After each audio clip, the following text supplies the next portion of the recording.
Well, hello, everyone. Great to be with you here on this. Well, for me and for cousin Ronnie, it is Tuesday morning. It's the afternoon in many other places here in North America and the world. But Ronnie, great to see you this morning. You too, darling. Glad you can hear me.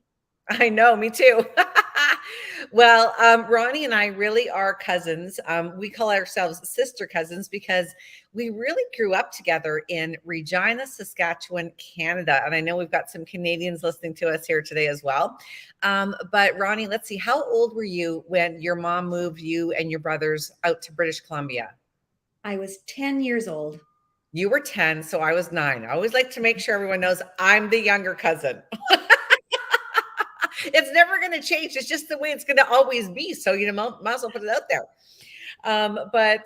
We really did grow up just blocks from each other. And then, at a very young age, Ronnie moved across the provinces. So a lot of years went on and we didn't see each other because our families didn't have any money. It's not like we jumped on a plane or went anywhere to visit cousins that far away. But it was really interesting how we got back together. And you know what? Let's start there, Ronnie, because our topic today is unemployable on purpose, because we both fulfill that title, if you will.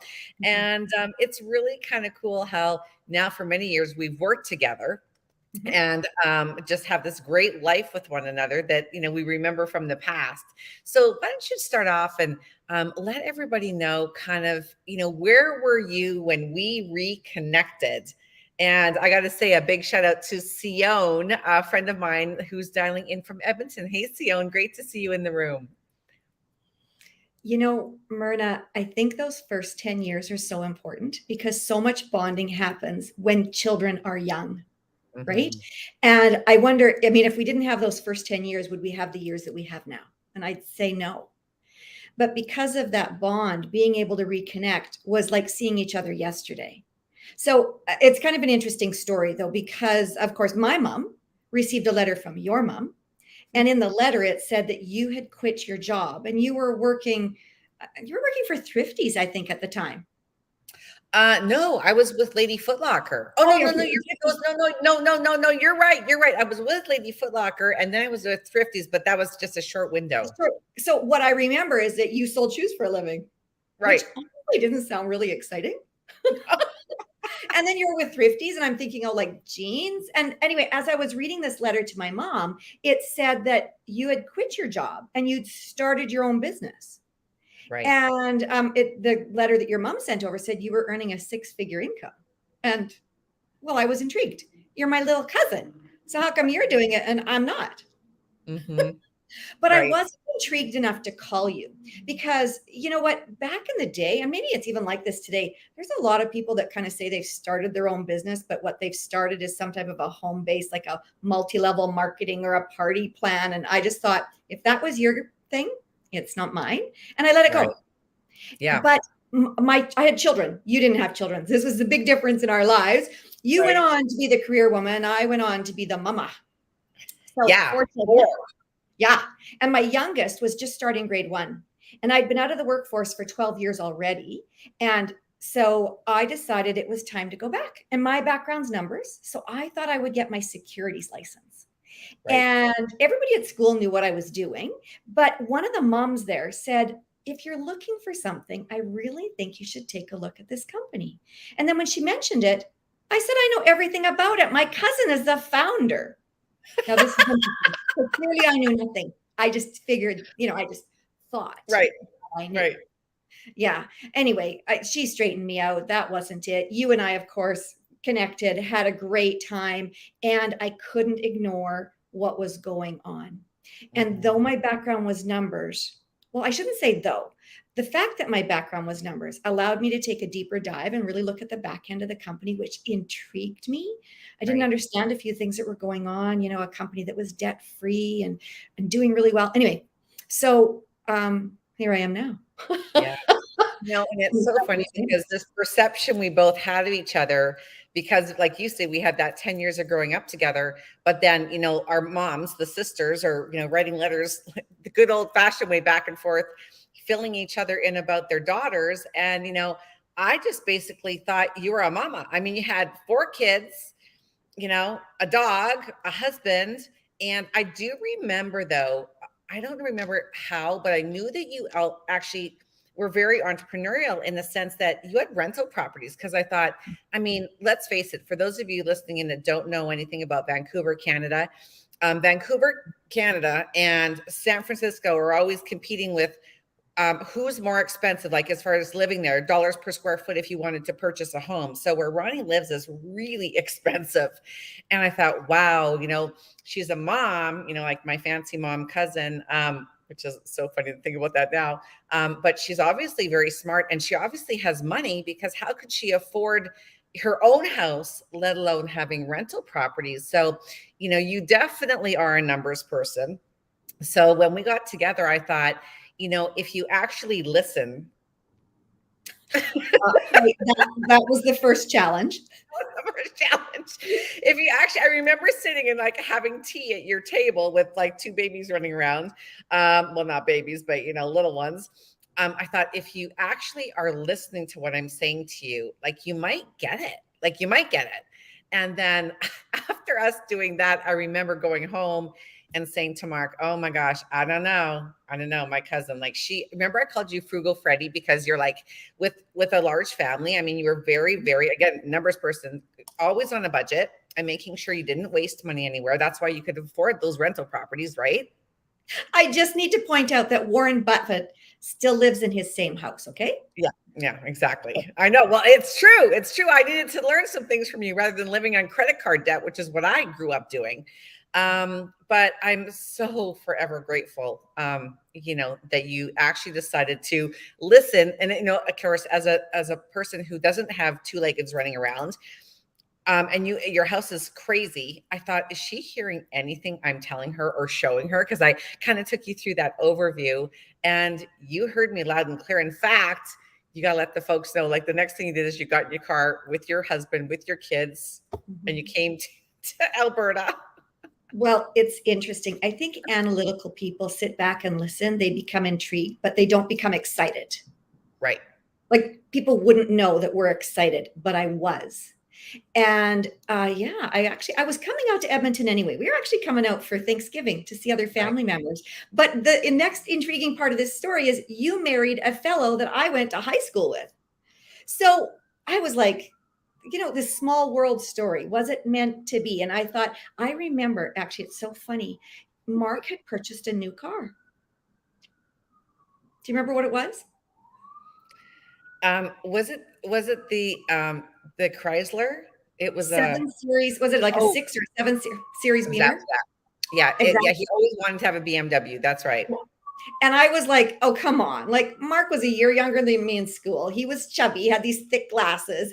And like, I was like, as if he owns this Beamer. I'm going to go out there and just check it out because he probably doesn't. That was my attitude. Right, and he paid cash for it. And of course, I didn't know that. I thought, is it even real? Anyway, I don't even know if I saw the car. That really wasn't it. I I listened. I heard what you said when you were out in Vancouver, and I Mhm. listened some more when I met up with you in Edmonton. But I didn't just meet up with you. I met up with a couple of other couples that were entrepreneurial and business-minded folks as well, and I listened to what they had to say. And that was it. Like I thought, if what I'm hearing is true, I've found a home. Right. Yeah. Well, you know what's kind of funny? I'm thinking of Sion because she's with us here. Sion, the person that Ronnie met, or the people that Ronnie met, was Maria, Natalie, and Stacy and Gary. And years ago, Sion used to work with Maria and Natalie, so she knows that whole family very well. It's kind of fun, I know. But you know what? I know that you really needed to see the proof. I mean, to believe, because you were kind of looking, you kind of weren't looking, right? I mean, like you said, you were thinking, oh my gosh, I need to get back into the workforce. But after being home with the kids and being an entrepreneur, I know the thought of that wasn't something that you were excited about. So when you decided to jump on board with me, Ronnie, what were your thoughts then? I mean, I guess what's happened? I mean, now Okay. we're many years down the road.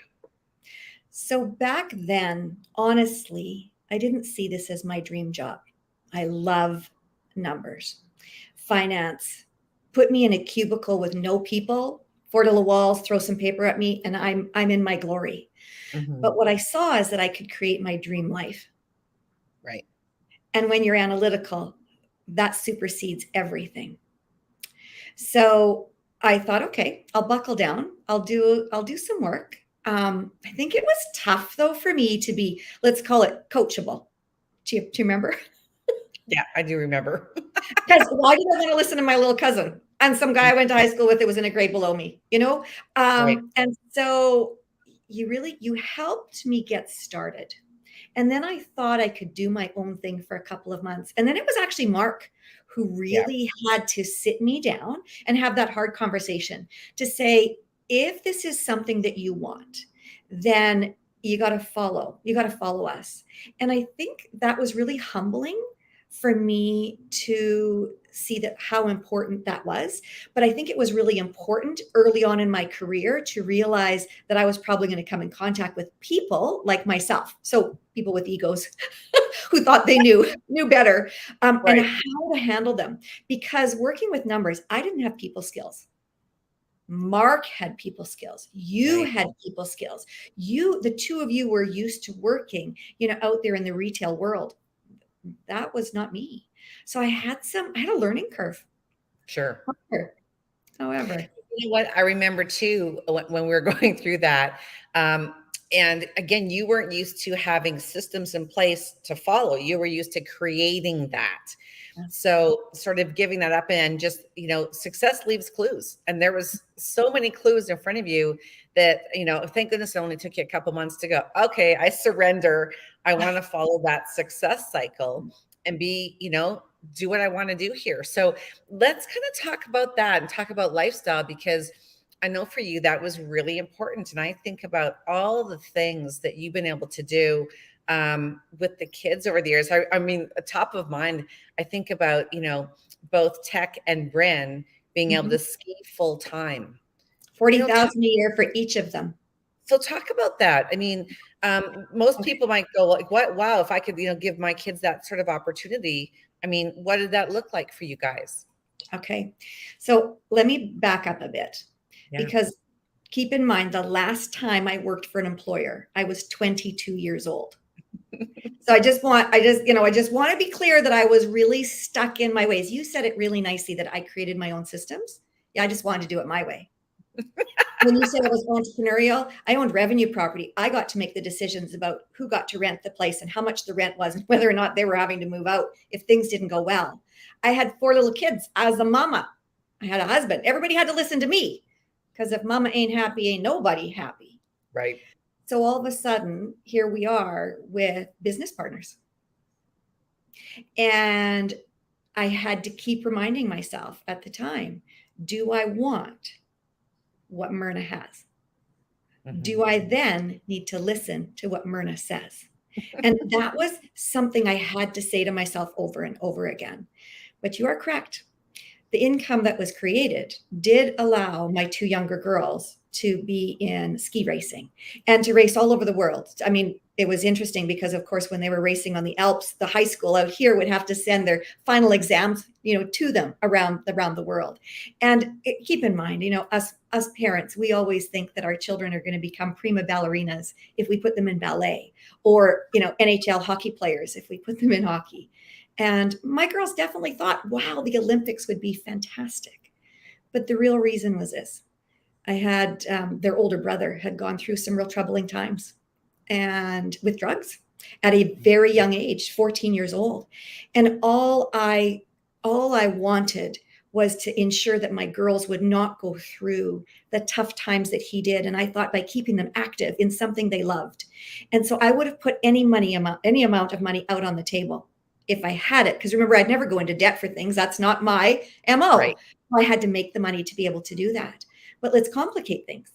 I actually became a single mom during that time. And I am the sole supporter of my children. That's what my husband and myself agreed to. So let's back up a little bit again. I have a grade 12 education. I couldn't afford to go on. I graduated when I was 16. I couldn't afford at the time to go on to university. I didn't know Mhm. how to. But all of a sudden, this dream life was put in front of me. And I thought, let's go to work. So we did. Okay. So let's fast forward to today, because the girls were young back then. Now, one of them is a physician, an internal physician. She's gone through 12, 13 years of school. My youngest is a scientist. She's getting her PhD in experimental medicine. She's gone through another 11 years of school. And both of those girls have come out of university with zero student debt. Not a penny. There is nothing, boy, how many times have I said this, Myrna? There is nothing I could have done that would have created the lifestyle, not only that I have, but that I've been able to offer my family. So if people are thinking, how will I ever put my kids through university? You know what? Myrna, you got the answer, because Yeah. we've done it. And I think that's what's beautiful about our partnership. You know what? When your pooch had some issues there with her back end, you know what? You could afford to go and get a little wheelchair for her. Mm-hmm. How beautiful is that? But you didn't have the experience of putting children through university. Though I really think you should have taken one of mine on and at least paid for one. So you could have had that. No, this is great that we partnered up, because we can speak to two different really important issues and passions that are in our life. Yeah. That's right. I know whenever Mark gives me a hard time about the dogs, I always just say it's not a college education. So, it's all good. Well, you know what? And of course, and now I see you doing that with the grandchildren, which is really cool. How many grandbabies do you have now? 8. Oh, I can't even believe that. So 8. And they're doing all kinds of great things. And a lot of that is because you're able to help their parents financially finance those different things. And not just that, though. It's not just the money, it's the time that you're able to give, being on set. There's a couple of the little ones are started acting careers in Vancouver, and you're able to be on set with them when their mom's busy with the other ones. So it's the time, isn't it? I mean, obviously, people that say money isn't important, I always say they've never had any, because here's the bottom line. When all the bills are paid and you don't have that stress, that burden on your shoulders, you get to be the person you really want to be. So let's kind of switch gears, Roni, and let's talk about what's going on in the world, today.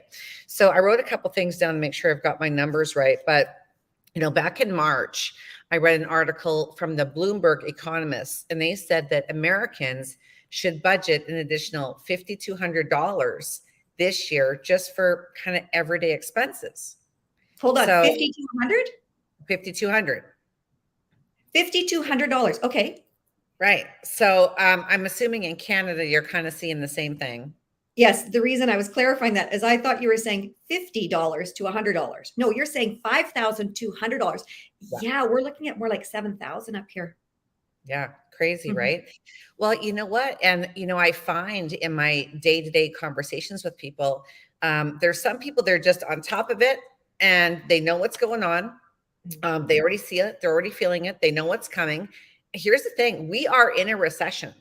We're not maybe going to have a recession. We have started it, folks. So you might think I'm crazy. I just encourage you to educate yourself. It's what's going on. And they're saying there's basically 2 things people can do, right? You can either reduce your spending, which we just heard that that's not going to happen, right? By the way, credit card debt is on an all-time high. It's getting worse and worse every month. And inflation is nearly 9% here in the US. Again, at record highs that we're hitting. I was just looking at home sales in Edmonton, because my sister and brother-in-law are listing their house, I think, tomorrow. And my great friend, Greg Steele, who's one of the number 1 realtors in all of Alberta, is listing their home. So he was just posting, what's gone on just from last month to this month. And here's the bottom line. More houses are on the market, less are selling. And the prices they're selling for have also decreased. So flashing news, guys, this is what is happening there. So you got to reduce your spending, or your other option is to make more money.